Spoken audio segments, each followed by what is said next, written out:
Now listen here, guys. There are plenty of lessons to be learned in life, okay? And then one thing that people keep telling you over and over again that is actually not true is that you will never stop learning. I'll tell you, people stop learning all the fucking time.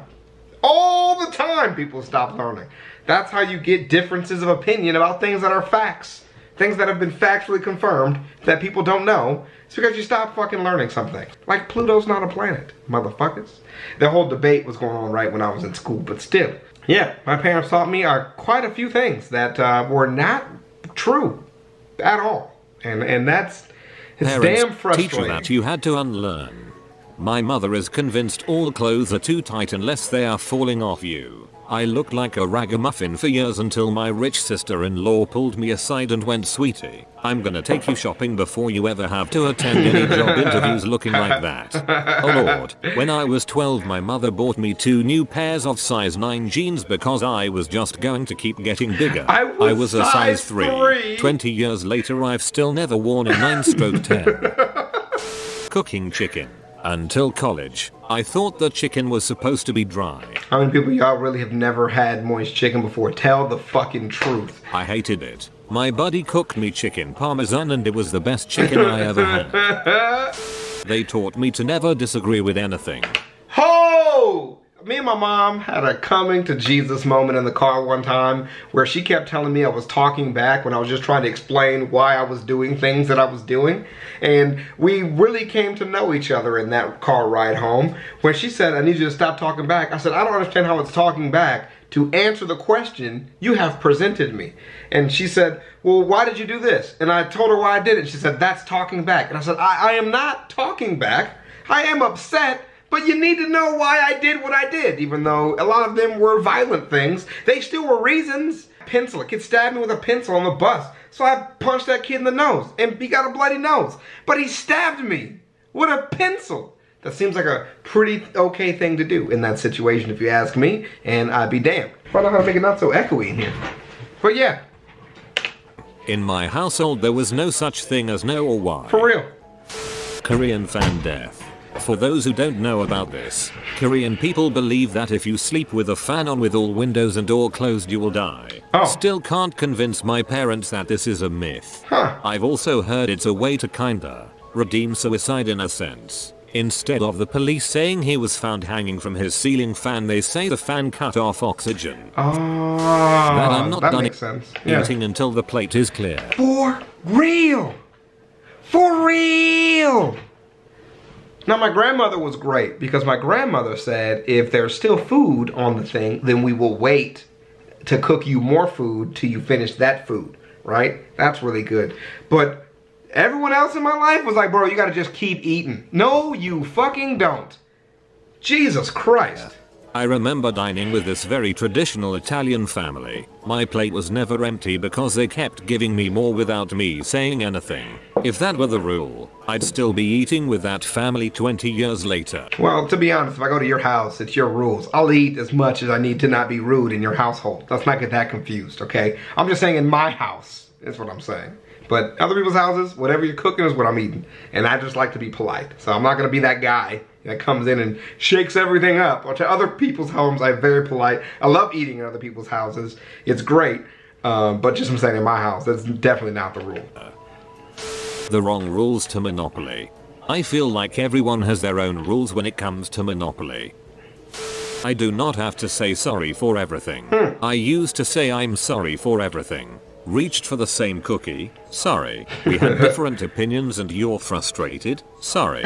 Didn't grab the right bag of groceries out of the truck? Sorry. I said sorry for everything. Even when cashiers didn't have nickels to give me back a change. I apologized for me causing them that inconvenience. Unlearning that is still a struggle at times. I'm sorry it's been such a struggle for you. That anger doesn't have to be the default reaction to anything you don't like. Someone has a different opinion, they're telling you you're wrong and stupid and you should be mad. Someone make an offhand comment that struck you the wrong way, they're buttholes. You should be upset. Anything, anytime, anywhere happened that you didn't like for any reason, be angry. No thanks. It makes for a crap life. Bro, I'll be telling y'all, why is Chavez laughing? Doesn't he understand that? Why is Chavez laughing? Doesn't he understand that you know, that they disagree? Oh my God, Chavez is laughing. He must disagree. Bro, I'm chilling, bro. I don't have to be mad just because shit is different. I can understand it and I can enjoy it for what it is. Relax, comment section. Just because that's how you feel, don't mean that that's how I gotta feel. All right, I'm chilling. My mother was and still is like this. Everything she says is about how stupid someone is, even if they didn't do anything wrong. I didn't realize how extremely mean and ill-tempered she was until a few months ago. I just thought it was normal for the longest time. Quantity over quality. Though my family was economically stable, privileged even, my parents grew up in poverty, so their way of buying was to buy cheap, which definitely should be taken into consideration, but ultimately, if the quality is not there, you end up spending more to continuously replace the item. We could afford to buy things of better quality that would last longer, but that's just not how they grew up. It still hurts me to spill $60 on a nice pair of shoes that will last more than a year, but I have since learned that I would much rather spend the $60 one time, rather than getting 3 pairs of $20 crappy brand shoes that hurt my feet and fall apart every few months. My mom is obsessively clean. It took me a couple years into my marriage to stop cleaning to her standards. I am not a dirty person, but I don't have a fit about a little dust on the baseboards. She should see my carpet right now. I've been sewing. There is scraps and threads all over. She twitch. My mom is a semi-hoarder, so I would consider you lucky. What food tastes like? Chicken is not supposed to be tough, dry and chewy. Steak is not usually chewy, flat and grey. There are more seasonings available than salt and pepper. Once I taught myself to cook, the world just opened up with new flavors and foods. Enjoy it. It was the best. Congratulations. My mom wonders why I don't like her steak and accuses me of being lazy and not wanting to chew when it's a chewy, grey, dry, tasteless mess. That the garbage disposal will not trigger a nuclear reaction and blow up half the world within 5 seconds of being turned on without cold water running. That was a tough one to unlearn. Yeah. Dot. I don't believe you. You know what it is though, is I grew up with really cheap garbage disposals. My garbage disposal right now doesn't even work. Okay, this shit's like off. So, you know, I was telling like Skitten had a really good one when she grew up. And I was like, yo, like ours is not good. So if it breaks, it gonna be broke. So make sure that shit don't break, cause they gonna be broke when it break. You put some eggshells down there, it's gonna break. Alright? You put some shit down there what's supposed to be down there, it's gonna break and be stuck down there and smell because it's broke. So it'd be worth replacing, but them shit's expensive. You should never do anything for others because nobody will do anything for you. I understand because my mom came from a very rough household growing up. But it was frustrating whenever she found out I bought lunch for my friends or gave someone a ride. It would always be the nobody will look out for you. Yeah. Why do the same? I'm kinda, yeah. My dad thought it was funny to teach my sister, brother and I the wrong names to things. That's not funny. Sister confuses plates and bowls. Brother confuses forks and spoons. I don't understand. I still do not understand why that's funny. Still. I don't know why you would want your kids to grow up stupid. I just think like, how fucking low self-esteem do you have to be to want your kids to be dumb? That would be so embarrassing to me. I get confused with beetroot and capsicum. I get it right most of the time now. We trained him wrong. As a joke. I don't get it. I don't get it. My mother is the anti-vaxxer. Connie 2012. Chemtrails type person. I believed every lie she told me, and of course I told everyone at school this crap. It gained me reputation as the weird kid and nobody believed me for a long time.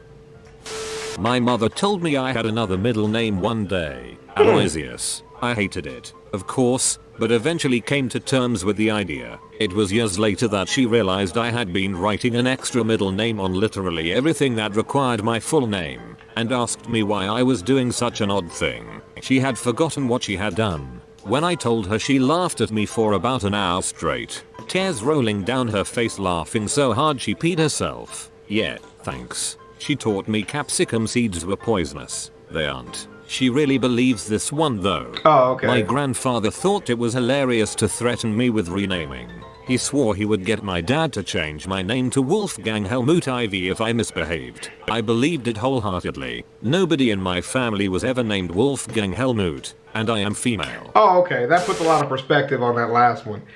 Skitten's mom told her, she told the story on the channel before about how she would throw her in with whales, which is why she's so afraid of whales now. And again, it's one of those things I'm like, why would you give your child a real life phobia for fun? I don't get that mindset. And like, it's funny to laugh at her for whales and we have a good time about it now. But like when we first discovered it, like it wasn't funny. Like it took a while to be funny. As you get older, you learn to get over these kind of things. But yeah, I didn't think this compilation was going to involve people intentionally teaching their kids wrong things. I thought it was going to be just things that they taught them in, you know, like wholeheartedly they believed. So we could use this kind of like a learning experience. But I'm starting to really figure out that a lot of people, not in our generation, did not know a whole lot about how the world worked. They kind of just knew about their lives and how to live their own lives. And our generation is the first one to really explore everything, like other cultures, other places, why things are the way that they are, and really have access to that information broadly. So it's kind of weird to expect the generation before you to know the long-term consequences for things when they literally did not even have the access to that kind of information, you know? So, anywho's, and I'll see you guys in the next one, ChavezzSlovakia. Peace. Crocs, Crocs, Crocs, Crocs, Crocs, Crocs, Crocs, Crocs, Crocs, Crocs, Crocs, Crocs, Crocs. I'm rocking Crocs. I'm rocking Crocs. I'm rocking Crocs. Wearing Crocs, boy. I'm rocking Crocs. I'm rocking Crocs. I'm rocking Crocs.